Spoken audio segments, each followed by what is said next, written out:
नमस्कार दोस्तों, एक नई लर्निंग के साथ हाजिर हूँ और आज के इस स्टॉक स्पेसिफिक लर्निंग में जानेंगे कि प्लास्टिक की टॉय बनाने वाली कंपनी को जो स्टॉक मार्केट में लिस्टेड है और लिस्टेड के साथ ही छोटा मोटा नहीं अच्छा खासा कारोबार भी करती नजर आती है। जो देखा गया कि प्लास्टिक की टॉय साथ में जिसमें कि अलग अलग चीज़ों में यूज होती है, खास करके जहाँ पे देखा गया कि घर के लिए टॉय बनाती है, स्कूल के लिए बनाती है, प्ले स्कूल के लिए बनाती है, फर्नीचर्स का कामकाज भी करती है कंपनी, जिसमें कि खास करके इनका मटेरियल है प्लास्टिक से जुड़ी हुई मटेरियल है।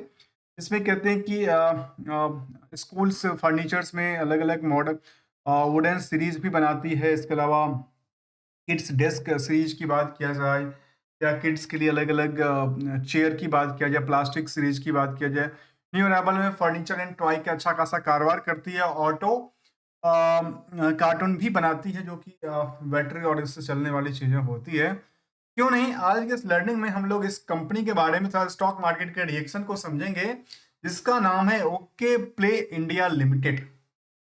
जहाँ तक देखा गया कंपनी काफी छोटी सी स्टॉक प्राइस है, छोटा सा मार्केट कैप है, लेकिन क्या कारोबार कर पाती है या नहीं, उसके प्रति भी हम समझने के प्रयास करेंगे।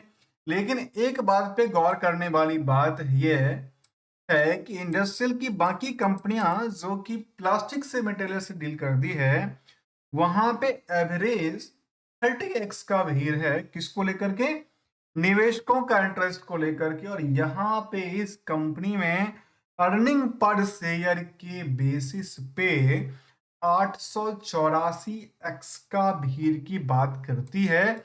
तो यहाँ पे इसकी वजह से स्टॉक की प्राइस करीब 13 रुपए के आसपास, जबकि कंपनी में यदि बुक वैल्यू के कंपैरिजन करते हैं इंट्रिंसिक वैल्यू, तो आधा से भी कम की आंकड़ा दिखाती है। जबकि इसके अलावा की बात करें तो हायर टू हायर 21 रुपए तक गया था, लोअर 10 पे इन्होंने अपनी बॉटम फिक्स किया। क्या लगता है अभी जो 13 रुपए की प्राइस है, ये ऊपरी सतह के लिए कारोबार करने की आसार में चल रही है या फिर बॉटम टू बॉटम पे फिलहाल कारोबार करती नजर आती है? इस नंबर को देखने से पता चलता है कि फिलहाल जो उनकी बॉर्डर लाइन है वो कितना है पता है। सिंपल सी फॉर्मूला है, यदि हम इन दोनों को ऐड ऑन कर दें तो निकल के आती है 31 रुपया। इसको डिवाइड करते हैं 2 से एवरेज के लिए, तो निकलती है करीब 15 15.5 रुपए के आसपास। और स्टॉक प्राइस यहाँ से भी 13 रुपये पे मिल रही है आज के टाइम में। ये मिलने वाली स्टॉक मिनिमम इतना प्राइस तो होगा। तो क्या लगता है कि पॉसिबल आने वाले समय में क्या 20 के बदला 25 भी हो सकता है? चलिए, जहां पे प्रमोटर्स की होल्डिंग 47%, जो कि इसमें सबसे बड़ी डिमेरिट की सवाल है कि इतनी छोटी सी कंपनी और प्रमोटर्स जो हैं अपने 73% होल्डिंग को प्लेज करके रखे हैं। कौन सी ऐसी ऑफर आ गई इनको जो अपने शेयर को भी प्लेज करना पड़ गया है? या ऐसा तो नहीं कि हाई वैल्यूएशन पर उन्होंने प्लेज कर दिया तो मार्केट की क्या भी कितनी ज्यादा है। करंट रेशियो का माप 1.33 का आंकड़ा कहती है। तो चलिए इन सभी पहलुओं के हम ऊपर पेज बाय पेज चर्चा करेंगे। पेज पलट के तो देखते हैं करीब 29 करोड़ के शेयर के बेसिस पे मार्केट को 80 करोड़ का आंकड़ा दिलाती है। तो क्यों नहीं इन परत दर परत को जरा खोलें और समझने की प्रयास करते हैं। तो देखा गया कंपनी में, तो जो इसका रिजल्ट की पार्ट रही जून तक का अपडेटेड है, उस जून तक की डेटाबेस में कंपनी करीब करीब 40 करोड़ की टर्नओवर क्रिएट कर, लेकिन कंपैरिजन विद द प्रीवियस जून से डिक्लाइन करती है। Comparison from the Q R Q decline करती है। ऑपरेटिंग प्रॉफिट मार्जिन लगातार गिरती हुई नजर आती है। नेट प्रॉफिट लगातार कई बार चलती है, कई बार उछलती है, कई बार पूरे के पूरे डिप में चली जाती है। जैसे 3 करोड़ 4 करोड़ तक का, 7 करोड़ तक का नुकसान भी कंपनी ने देखा है। तो वहां पे अब जा करके लगती है, यदि लास्ट 2-3 क्वार्टर को देखा जाए, अब जाके मार्केट में क्या लग रही है, सेल्स में कारोबार करती हुई नजर आती है। ईयरली ग्रोथ की तरफ ध्यान दें तो कंपनी के पास करीब करीब 183 करोड़ तक के टर्नओवर की बात करती है, जो पिछले 12 महीने की डेटाबेस की बात करें, जिसको कहते हैं top of the year of the sales को लेकर के सेल्स पर्सन को काफी सारा इंसेंटिव भी मिला होगा। और उसके कारण करीब करीब 2 करोड़ की कंपनी प्रॉफिट भी वो करती है। अर्थात सोचने वाली बात है, तो कंपनी कमाती है 181 करोड़ का, प्रॉफिट करती है केवल 2 करोड़ का, और यहाँ हम लोग मार्केट में देखते सुनते रहते हैं कि अच्छा 5,000 रुपए लगाइए, हर दिन 10,000 रुपए पाइए। भाई कहाँ से कंपनी इतने इतने दिन तक परिश्रम कर रही है, काम धंधा कर रही है, इतने सारे टेंशन लेके बैठी है, तब प्लास्टिक के मटेरियल को चुनना बेचना करना, इन सब में 17% की ऑपरेटिंग प्रॉफिट मार्जिन और नेट प्रॉफिट मार्जिन की बात करें तो शायद लगता है कि 1.5% के आसपास की आंकड़ा करा। कंपनी की सबसे बड़ी चिंता की बात पता है क्या है? चिंता की बात है जो कंपनी के पास जो इंटरेस्ट का बर्डन है ना, वो काफी ज्यादा रहा है। और इंटरेस्ट की बर्डन की वजह से पता है कंपनी ने क्या किया? बड़ा एक अच्छा, जितने वन के वारंट थे, जैसे शेयर है वैसे वारंट है, तो वारंट को उन्होंने इक्विटी कन्वर्जन कर दिया। और उसके बेसिस पे हम लोग देख पा रहे हैं कि कंपनी में प्रमोटर्स का होल्डिंग में वृद्धि दर्ज करती है। तो कहावत ये भी है कि प्रमोटर खरीद भी रहे हैं, साथ में जो वारंट था उसको इक्विटी में कन्वर्ट कर दिया गया। ऑब्वियसली जो इस कंपनी में एफआईआई की भूमिका रही है, वो नियर अबाउट द सेम रही है पिछले 4-5 क्वार्टर की बात करें तो। डीआई बिल्कुल नहीं है कंपनी में। और इसके अलावा की बात करें तो आम पब्लिक में करीब करीब 27 से 30 हजार के आसपास के इंटरेस्टेड शेयर होल्डर की लास्ट लिस्ट होगी। और इसके अलावा यदि हम रिस्क फैक्टर को समझें, तो कंपनी की जो रिस्क फैक्टर है केवल और केवल 2 महीने के लिए डेटर्स डे की बात करती है। और कंपनी में जो बाकी एस्पेक्ट हैं, खास करके बोरोइंग्स को लेकर के, बोरोइंग्स तो लगातार पे करती जा रही है, लेकिन इंटरेस्ट की पैटर्न में पार्ट में कोई डिफरेंस नहीं आती है, वो लगातार बढ़ती जाती है।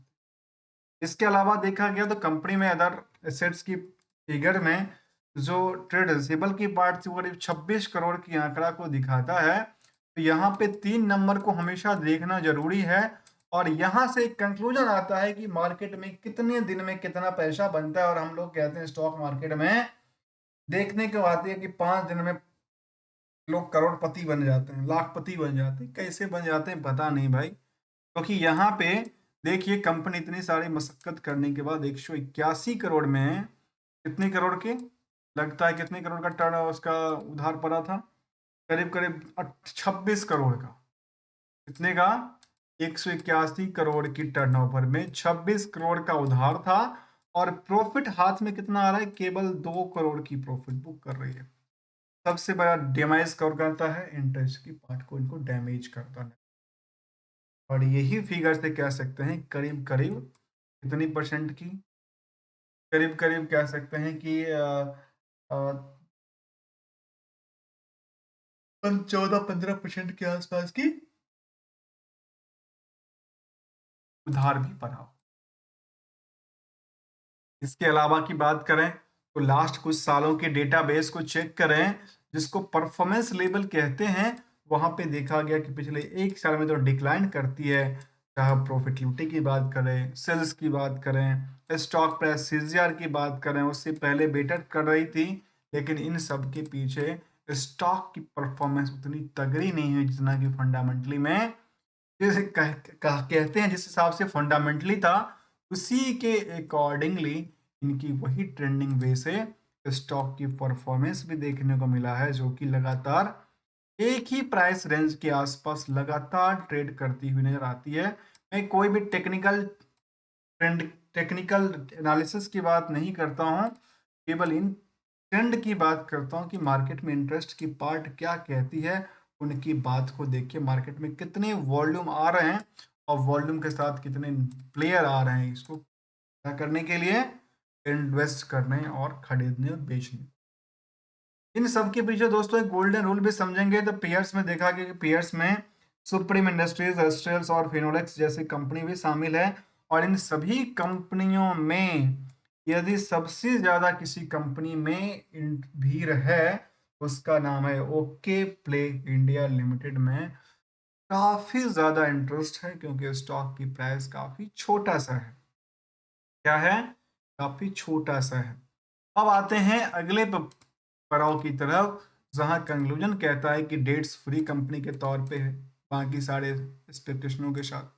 यहाँ पे कुछ कहती है कि प्लेजिंग की लेकर के प्रमोटर्स की काफी डिमेरिट की बात करती है। ये एक बहुत बड़ी डिमेरिट की संकेत देता है, जबकि लो इंटरेस्ट रेट और बाकी सारी चीजों। अब आते हैं समझते हुए गोल्डन रूल को, क्योंकि कई बार हमने देखा, हमारे पास कमेंट भी आते रहते हैं कि हमने ऊपरी लेवल में तो ले लिया, लेकिन अब जाके हम ट्रैप हो चुके हैं। ऐसी डेटा की बार बार बातें होती हैं। इसको चार्ट को देखिए क्या कह रही है। चार्ट कह रही है कि लोअर टू लोअर को ब्रेक डाउन कर रही है। कब से? लास्ट कुछ सेशंस। जबकि दोबारा मार्केट उछलती है इसी आंकड़ा से। उछलने के बाद यदि सस्टेन करे तो बेटर है। अक्सर आता है कि हम एंट्री कब करें, एग्जिट कब करें। दोस्तों, हम कोई एंट्री और एग्जिट की बात नहीं करते, क्योंकि हम कोई ट्रेडिंग और एडवाइजरी की बात करते नहीं है। केवल और केवल गोल्डन रूल को समझते हैं।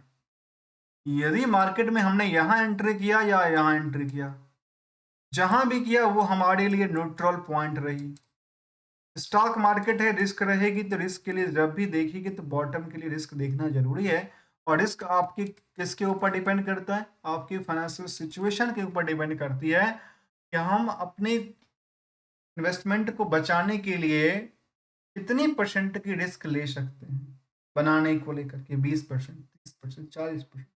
और यदि वहां तक सस्टेन करके दोबारा उछलती है तो अब बेनिफिट है, एक्सपेक्टेशन के आसपास प्रॉफिट बुक होती है। और यदि ऊपर गया तो प्रॉफिट के साथ साथ बुक करते रहना चाहिए।